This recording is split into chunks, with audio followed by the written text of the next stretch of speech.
Ramazani në ushtrinë zvicrane, mbi 10.000 ushtarë me origjinë shqiptare të cilët kanë të drejtë të luten dhe të agjërojnë, madje edhe gjatë shërbimit ushtarak. Sipas statistikave të fundit nga gazeta zvicrane në gjuhën shqipe Le Canton 27, thuhet se mbi 300.000 shqiptar jetojnë në Zvicër. Ky komunitet që vjen kryesisht nga Kosova, Maqedonia e Veriut, Lugina e Preshevës, Mali i Zi dhe Shqipëria, përbën rreth 3.3% të popullsisë së përgjithshme zvicrane. Dhe bazuar në këtë statistikë dhe përqindje, mund të themi se në ushtrinë zvicrane shërbejnë mbi 10.000 ushtarë me origjinë shqiptare, ndërsa shërbimi ushtarak është i detyrueshëm për burrat zvicran. Një çështje e rëndësishme ka qenë përfshirja e shqiptarëve në ushtri.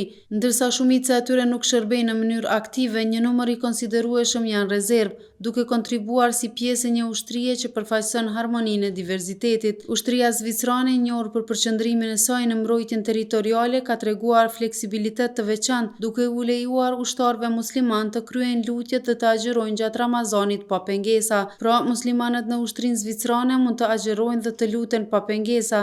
Dhe kjo është pjesë e politikës së mbrojtjes së diversitetit dhe të drejtave fetare. Muslimanët në ushtri luten dhe agjërojnë duke përdorur hapësira të përshtatshme, orare fleksibile dhe ndihmë nga ushtarë të tjerë ose imam nga komuniteti lokal.